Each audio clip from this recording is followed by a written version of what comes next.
Hi guys, good morning. This is your Sameer Kohli sir with the lecture number 2 of the topic called volumes and surface area. Volumes and surface area के पीछे you can see गुरुजी शिक्षा दे रहे हैं अपने शिष्य को. तीर कमान, bow and arrow, आप तीर और कमान उठाओ और आप यूं चला दो. तीर और कमान चला तो कोई भी सकता है, मगर तीर को सही निशाने पर वही पहुंचा सकता है जो प्रैक्टिस करे. प्रैक्टिस करने से आपके स्किल्स एनहांस होते हैं. प्लीज इस बात को याद रख लेना. सेम चीज को जब हम बार बार करते हैं, हम उसके अंदर मास्टर बनते जाते हैं. We tend to master that concept. Please बात समझना. हम सब जिस दुनिया में रहते हैं, हम सब चाहते हैं कि हम एक ऐसा स्टाइल डेवलप करें जिसको सब कॉपी करें. और कोई भी स्टाइल अगर आपको अपनी लाइफ में लाना है तो उसकी आपको लगातार प्रैक्टिस करनी होगी. मैं वापस टॉपिक के ऊपर आता हूं. इस चैप्टर में मैं कहूंगा मेरा ये लेक्चर मत देखो, मेरा ये लेक्चर मत देखो अगर तुम्हें वॉल्यूम्स एंड सरफेस एरियाज के फॉर्मूलाज बाय हार्ट याद नहीं है तो. अगर बाय हार्ट याद है तभी देखना, अगर बाय हार्ट याद नहीं है तो कोई भी फायदा नहीं है भैया. फायदे की जगह नुकसान हो जाएगा, नुकसान हो जाएगा टाइम का. So don't waste your time. Student सब होते हैं बट अर्जुन एक ही होता है. अर्जुन वो होता है जिसे अभ्यास की वैल्यू पता है. तो प्लीज प्रैक्टिस करना. मेरे जो लेक्चर 1 में मैंने फॉर्मूलाज दिए हैं, उन फॉर्मूलाज को कैसे याद करना है मैंने उसकी भी ट्रिक दी है. अब मैं आपको थोड़ा थोड़ा बिल्डअप करूंगा. इस चैप्टर को एकदम एनसीईआरटी पे नहीं जंप कर जाऊंगा. मैं आप लोगों को थोड़ी बहुत प्रैक्टिस कराऊंगा. वी विल सी कि क्या ये क्वेश्चन है. कोशिश करूंगा कि आपको फॉर्मूलाज न्यूमेरिकल्स के थ्रू, क्वेश्चंस के थ्रू याद हो. तो माता रानी का नाम लेते हैं, अपने माँ बाप का नाम लो and let's start a simple question. A simple question जैसे कि if surface area of a cube is 6 square units, find its volume. Find its volume. 1 number का क्वेश्चन है, सिंपल सा क्वेश्चन है. बच्चा कंफ्यूज. तो पहला वर्ड जो है सरफेस एरिया है. सरफेस एरिया जब दे रखा हो तो पहले मैं आपको आंसर बता दूं. सरफेस एरिया का मतलब होता है, ये याद रख लेना बेटा, कंफ्यूज करने के लिए दिया जाता है, टोटल सरफेस एरिया. जी हां, सरफेस एरिया का मतलब ही क्या होता है बेटा, टोटल सरफेस एरिया. तो अब हमें surface area of a cube दिया हुआ है, तो सरफेस एरिया ऑफ क्यूब कितना दिया हुआ है, 6 square units. But surface area of cube का फॉर्मूला होता है 6 इंटू साइड स्क्वायर. ये इक्वेशन 1, ये इक्वेशन 2. फ्रॉम 1 एंड 2 मेरे बच्चे, 6 इंटू साइड स्क्वायर बराबर 6, साइड स्क्वायर बराबर 6 से 6 कैंसिल हो गया 1, साइड स्क्वायर बराबर 1 स्क्वायर. दिस इंप्लाइज साइड आ गई 1 यूनिट. साइड कितनी आ गई बेटा, 1 यूनिट. Find its volume. अब वॉल्यूम का अगर हम फॉर्मूला करेंगे तो वॉल्यूम होता है side cube, that is side 1 का होल क्यूब, दैट इज क्या मेरी क्लास क्या बोलेगी, 1 क्यूबिक यूनिट. इस तरीके से भी आ सकता है. इज दैट क्लियर के नहीं, डाउट तो नहीं है बेटा, पक्का श्योर. अगर अब थोड़े से स्मार्ट भी चलना, आप मुझे आराम से पॉज करना. जैसे ही मैं कोई क्वेश्चन लिखता हूं आप मुझे पॉज कर दो, आप उस क्वेश्चन को खुद करने की कोशिश करो. नहीं होता तो मैं तो हूं ही हूं. अब हमें दिया हुआ है if a cylinder of height 10 centimeter has area of base 154 centimeter square. Find its volume. Find its volume. मैं तो आप लोगों को कहूंगा कि मुझे 1 मिनट देख लो, ये मैंने लिख दिया. आप लोग मुझे पॉज कर दो, P फॉर पॉज. मुझे पॉज करो और ये वाला क्वेश्चन करने की कोशिश करो. हो जाए तो ठीक है, नहीं हो तो मैं बैठा हूं, कोई ऐसी दिक्कत नहीं. आई एम पॉज्ड, नहीं तो मैं करा दूंगा. अगर आपसे नहीं हुआ तो if a cylinder has a height 10 centimetre, एक सिलेंडर बना लो, फिगर बनाने से बहुत फायदा होता है, 2 मिनट खराब जरूर होते हैं बट आपके आंसर के चांसेस बढ़ जाते हैं। If a cylinder has a height of 10 centimetre and area of base, ये जो एरिया ऑफ बेस है वो है 154 centimetre square, find its volume. तो जिन बंदों ने मेरी पहली रिकॉर्डिंग ढंग से सुनी है, वैसे तो जो फिगर बेस के साथ 90 डिग्री का एंगल बनाती है उसका वॉल्यूम होता है, क्या होता है, area of base into height. बेटा हर चीज को ध्यान देना, area of base into height, या हम लिख देंगे सीधा पाई आर स्क्वायर इनटू एच। तो इसमें हमें गिवन क्या था, हमें गिवन थी एच बराबर था 10 सेंटीमीटर, एरिया ऑफ बेस मतलब पाई आर स्क्वायर बराबर है 154 सेंटीमीटर स्क्वायर। तो इससे आर निकालने की कोई जरूरत नहीं है, सीधा ही हमें पाई आर स्क्वायर की वैल्यू दी हुई है 154 into 10 centimetre square into centimetre, that is 1540 centimetre cube. The volume of the cylinder is 154 centimetre square. Is that clear मेरे बच्चों के? नहीं? श्योर? पक्का? अब अगला सवाल देखते हैं, समझ आए नहीं तो छोड़ देंगे।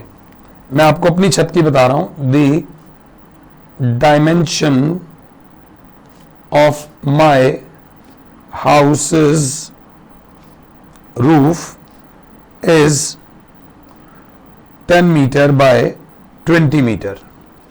The dimensions of my house's roof is 10 meters by 20 meters. If it rained 10 centimeter on a particular day, how much water fall on how much water was collected on my roof? Simple सी बात है, question को पहले समझो। बच्चे ने कहा sir हमें क्वेश्चन समझ नहीं आया। मैंने कहा अगर नहीं समझ आया तो सबसे पहले एक फिगर बना लो, सिंपल सी माता रानी का नाम लेके एक फिगर बना ली। Dimension of a roof is 10 meters by 20 meters. ये लेंथ, एक लेंथ हो गई, एक ब्रेड्थ हो गई। If it rained 10 centimeter on a particular day, 10 centimeter का मतलब होता है उस दिन जो बारिश हुई वो 10 सेंटीमीटर हुई। कितनी हुई? 10 सेंटीमीटर। अगर क्लास मेरे साथ है तो ये जो 10 सेंटीमीटर है ये हो जाएगी हाइट। मगर इसको देख के एक सैड फेस बना लो। सैड फेस क्यों? बिकॉज लेंथ, ब्रेड्थ और हाइट, हाइट के आगे सैड फेस क्यों? ध्यान से देखना, लेंथ दे रखी है 10 मीटर्स, ब्रेड्थ दे रखी है 20 मीटर्स, और अगर लेंथ 20 लेनी है तो ब्रेड्थ 10 हो जाएगी, कोई फर्क नहीं पड़ता। आप इसको L ले लिया, ये B ले लिया। हाइट दे रखी है 10 सेंटीमीटर, उसको कमरे में आने ही मत दो। अगर आपके जूतों में बहुत मिट्टी लगी हुई है तो आपको कमरे के अंदर नहीं आना चाहिए। वैसे ये टिप है, जब डायमेंशंस मीटर में है तो सारी मीटर्स में होनी चाहिए, डायमेंशन सारी सेंटीमीटर में है तो सारी सेंटीमीटर में होनी चाहिए। तो हाथ के हाथ मैंने 10 डिवाइडेड बाय क्या करा 100, 1/10 मीटर्स हो गया। तो ये जो रो रहा था सैड फेस उसे अब स्माइली कर दिया हमने। This is L, this is B and this is H। Now volume of water falling on my roof is L into B into मेरे बच्चे H। L is 10 into 20 into 1/10, 10 से 10 cancel हो गया, 20 लिखकर मैं आगे चला। जैसे ही मैं 20 लिखकर आगे चला, अगर 2 नंबर का क्वेश्चन है तो मेरा 1 या आधा नंबर कट जाएगा अगर मैं यूनिट नहीं लिखूंगा। 20 metre cube of water fall on my roof on that particular day, on that particular day. बात समझ आ रही है या नहीं आ रही है? आराम आराम से कंसेप्ट कर रहे हैं। अब कुछ लोगों से मिल लो। When one figure या figures is और are, अगर एक फिगर है तो is आएगा, बहुत सारी फिगर्स हैं तो are आएगा। melted, they will use a word called melted. एक वर्ड होगा recast, एक वर्ड होगा reshaped into another figure और फिगर्स. जब भी एक फिगर को पिघलाकर, जब भी एक फिगर, एक वॉल्यूम, एक फिगर को पिघलाकर दूसरी फिगर में कन्वर्ट करते हैं, तो volume of the figure 1 is equals to volume of the figure 2. Then ये हमेशा याद रख लेना, वॉल्यूम ऑफ फिगर या figures 1 is equals to volume of figure या फिगर्स 2. जितना पहली वाली चीज का वॉल्यूम होगा उतना ही दूसरी वाली चीज का भी वॉल्यूम होगा. ये बात याद रख लेना. अगर एक फिगर को पिघलाकर दूसरी फिगर बनाई है तो दोनों का वॉल्यूम सेम होगा. एक बड़ी फिगर को पिघलाकर छोटी छोटी फिगर्स बनाई है तो उस बड़ी फिगर का वॉल्यूम उन छोटी छोटी फिगर्स के वॉल्यूम के टोटल के बराबर होगा. अगर छोटी छोटी बहुत सारी चीजों को मिलाकर एक बड़ी चीज बनाई है तो उन छोटी वाली सबका वॉल्यूम उस एक बड़ी वाली के वॉल्यूम के बराबर होगा. ये छोटा सा कंसेप्ट है जिसके ऊपर बड़े बेसिक क्वेश्चंस मैं आपको कराने वाला हूं, तुम टेंशन मत लो. ठीक है बच्चों, जैसे क्वेश्चन आता है, if a cube of side 12 centimetre is melted into smaller cubes of side 2 centimeter each, find the numbers of cubes obtained. सबसे पहली बात मैं आपको बोलूंगा, इस क्वेश्चन को रीड केयरफुली. पहले इस क्वेश्चन को पढ़ो, मुझे पॉज कर दो, मुझे क्या कर दो, पॉज, और ट्राई करो. अगर हो जाए तो ठीक, नहीं तो सर तो बैठे ही हैं, बैठे ही हैं. अब इस क्वेश्चन को जिन बच्चों से नहीं हुआ है वो कहेंगे सर एक क्यूब थी जिसकी साइड है 12 सेंटीमीटर, सॉलिड क्यूब है जिसकी साइड है सर 12 सेंटीमीटर, 12 सेंटीमीटर, 12 सेंटीमीटर.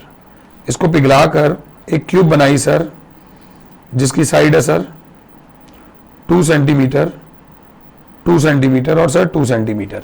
अब देखो लॉजिक, कॉमन लॉजिक सीधा सा है. इतनी बड़ी क्यूब को पिघलाकर अगर छोटी वाली क्यूब बना रहा हूं तो एक क्यूब तो बनेंगे नहीं, 2 बन जाएंगी, नहीं शायद 3 बनेंगी.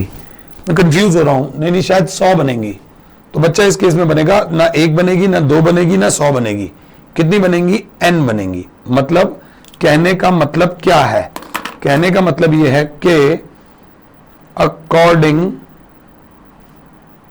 To the question, according to the question, volume of big cube is equals to volume of n small cubes. Volume of क्या बेटा?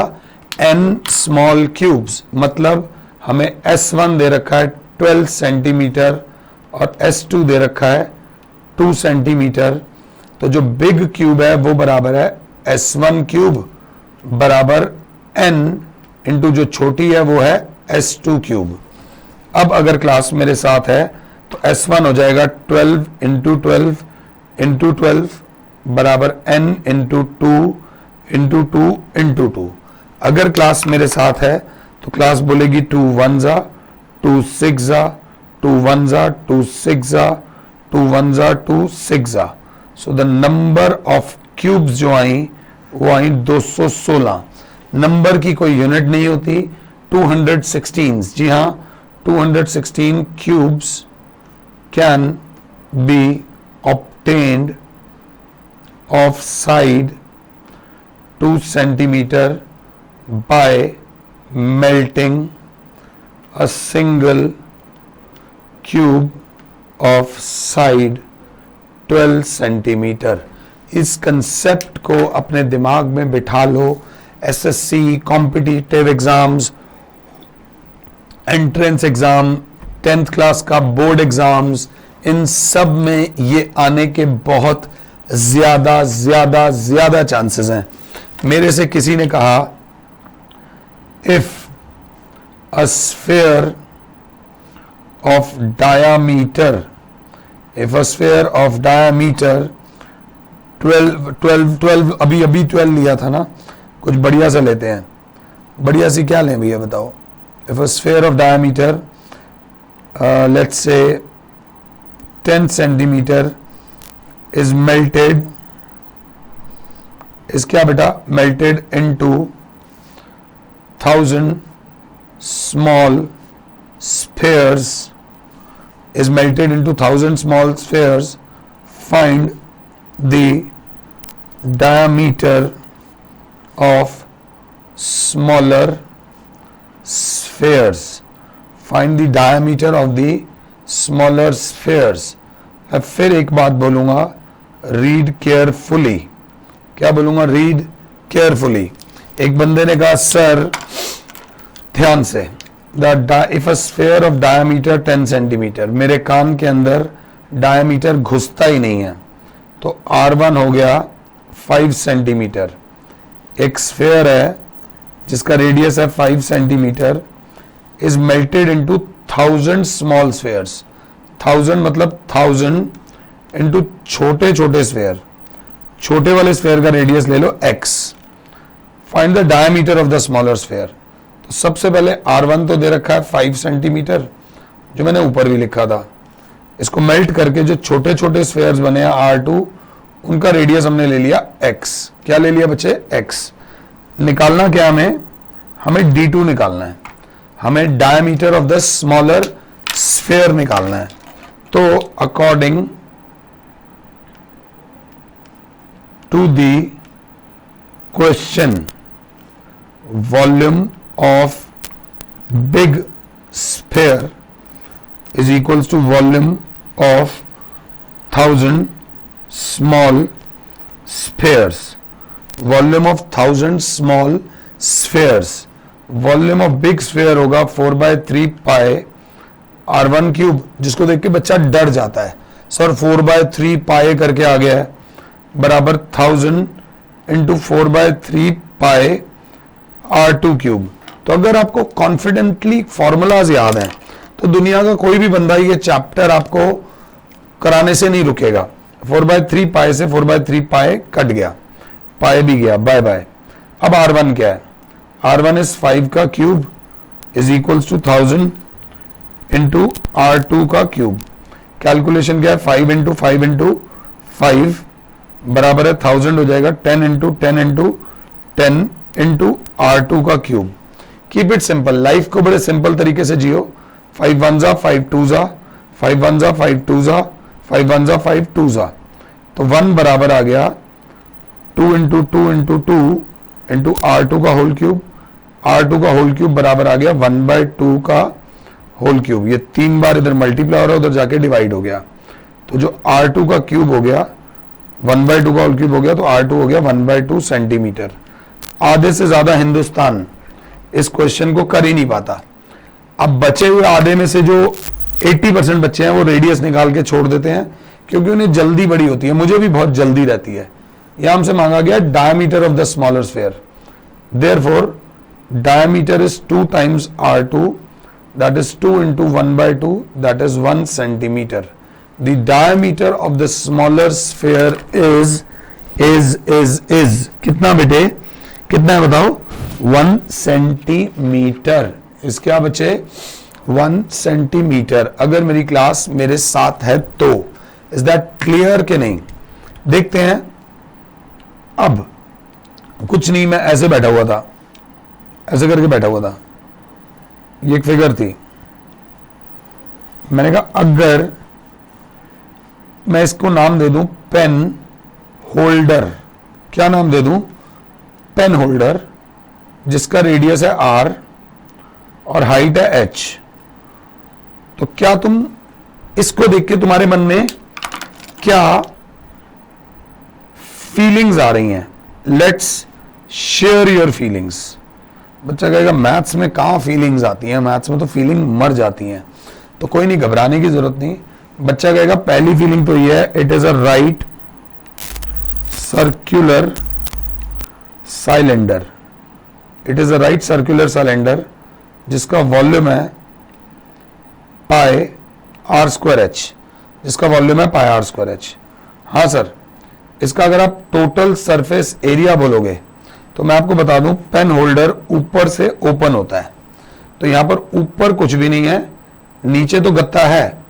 टोटल सरफेस एरिया में इसमें सिर्फ आएगा एरिया ऑफ बेस प्लस ये सर, ये जो है एरिया ऑफ कर्व्ड सरफेस। तो एरिया ऑफ बेस हो जाएगा सर इस केस में pi are square plus 2 pi r h. Pi r common sir, r plus 2h, ये इसका टोटल सरफेस एरिया होगा। हालांकि ये एक राइट सर्कुलर सिलेंडर है, बट क्योंकि ये पेन होल्डर है तो इसीलिए it will be open from the top.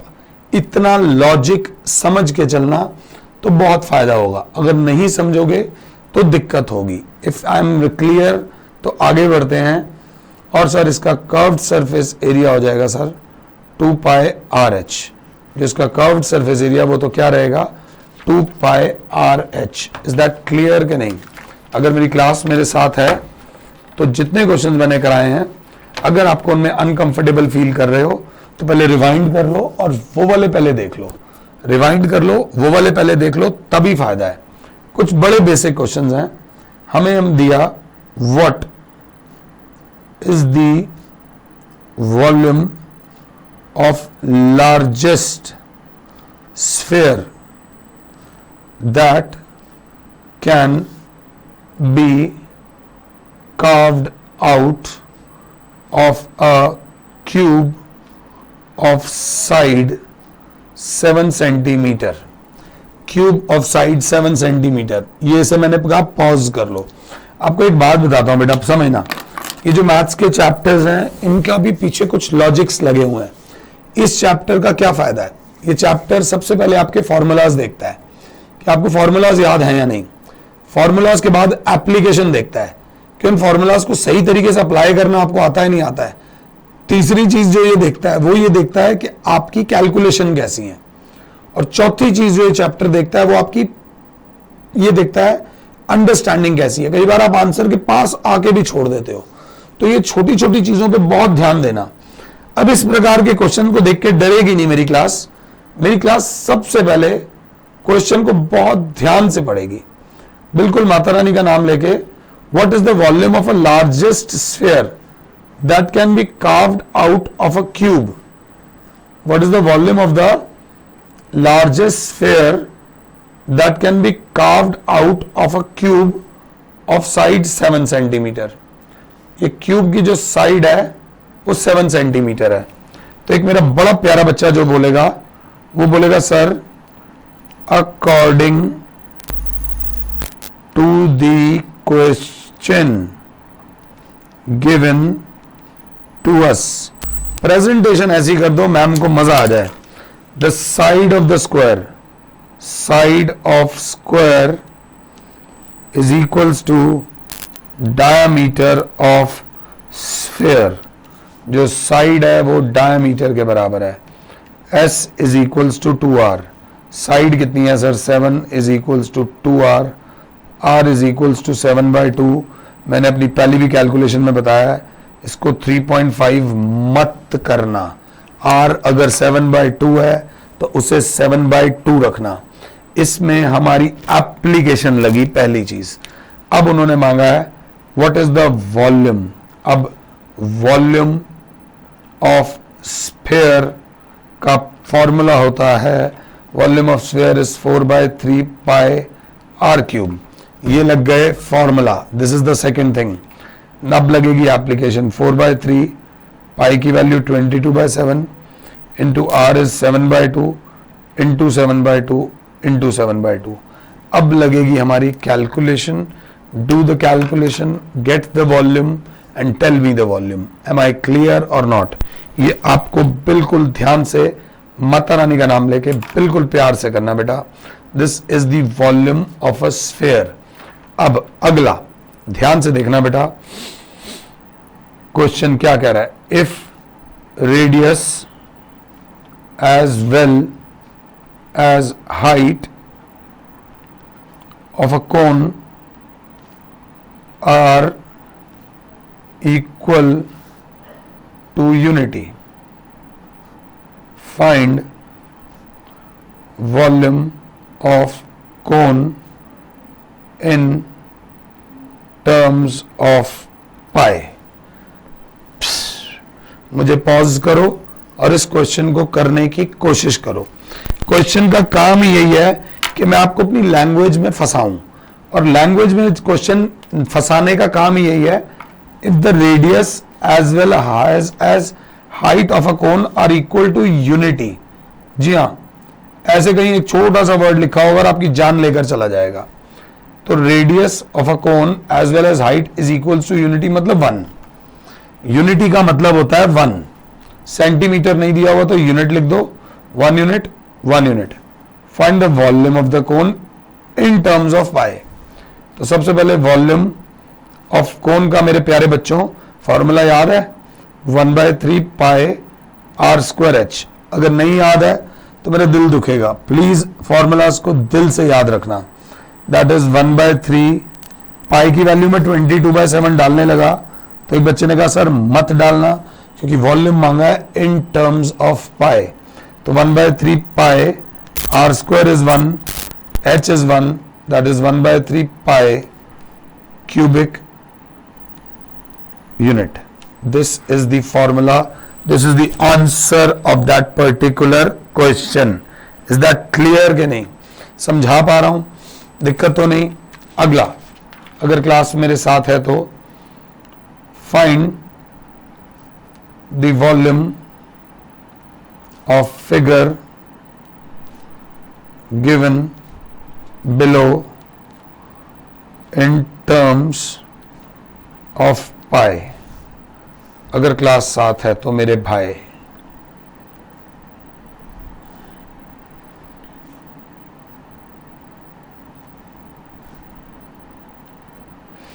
आराम से इसकी वॉल्यूम निकालनी है इन terms of pi.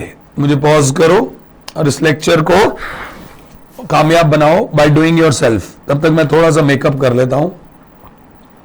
This is the makeup I am doing. भाई लोग आप ही के लिए है सब कुछ, मेरे जीवन का कोई और उद्देश्य नहीं है। अगर मैं आप लोगों को पढ़ा नहीं पाया तो प्लीज जो थोड़ा बहुत ज्ञान मेरे पास है उसका फायदा उठाओ और उससे आगे बढ़ो। Please pause me and try it. तो बच्चे ने कहा सर इस क्वेश्चन में वॉल्यूम ऑफ फिगर से पहले हम क्या देखेंगे, radius of cone is 1, height of cone is 1, radius of hemisphere is 1। जब दोनों का रेडियस 1 है तो ये C और H हटा दो। C फॉर कोन था, H फॉर हेमीस्फेयर था। अब वॉल्यूम ऑफ द फिगर होगा सर, ये आप खुद देख सकते हो, वॉल्यूम ऑफ कोन है plus sir volume of hemisphere है।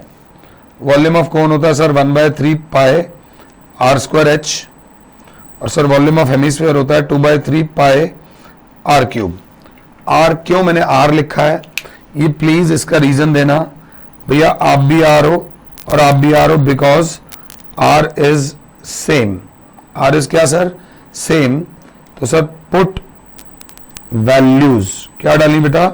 वैल्यूज डाली तो क्या डलेगा 1/3 into pi into 1 square into 1 plus 2/3 into pi into 1 cube. Class देखिएगी पाई/3 आ जाएगा आंसर, ये तो 1 ही है, प्लस 2 पाई/3 आ जाएगा answer. LCM is 3, pi plus 2 pi that is 3 पाई/3 that is pi centimeter cube. The volume of this figure is pi centimeter cube.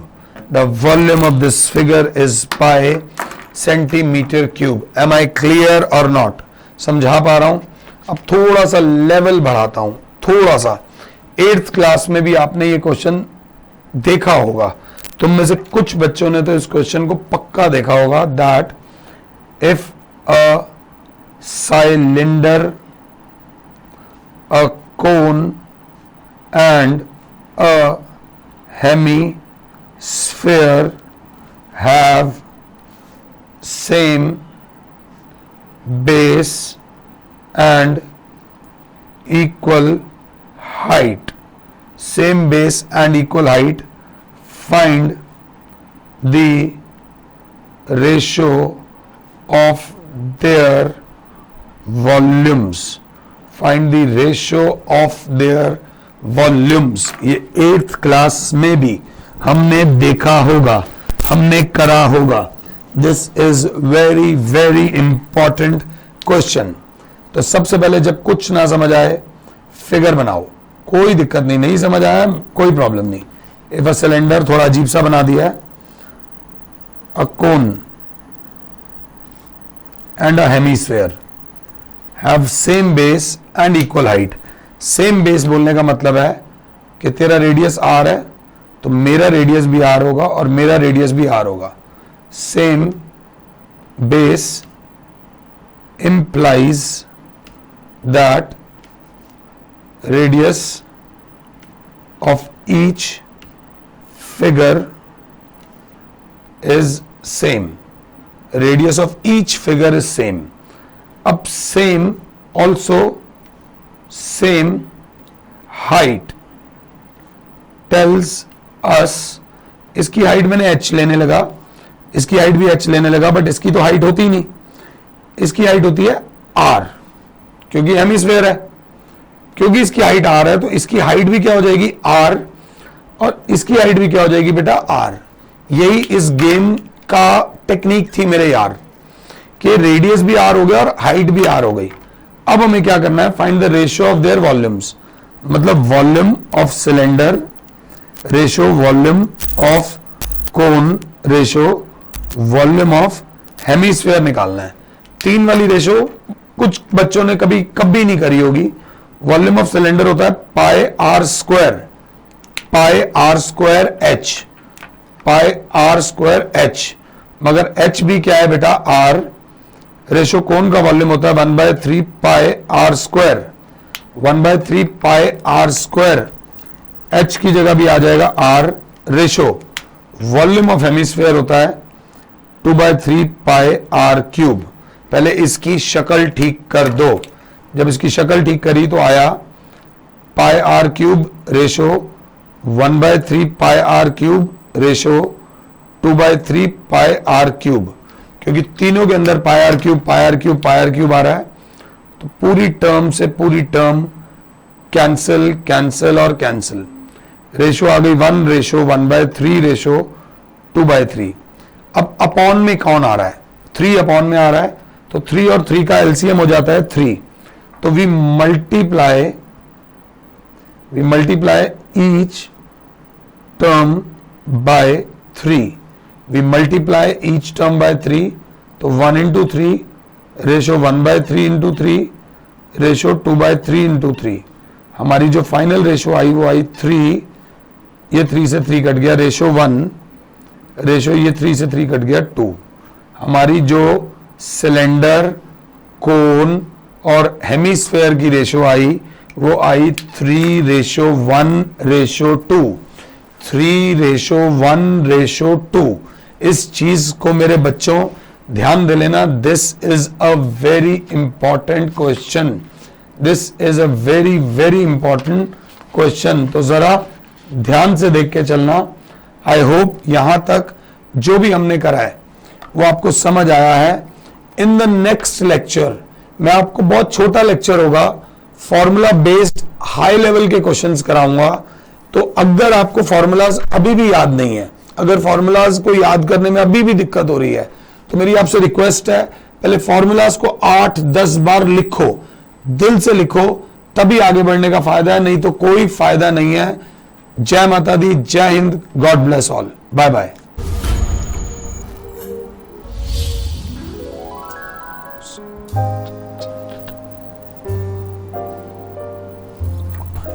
अरे सर आइए सर, आइए। बहुत बहुत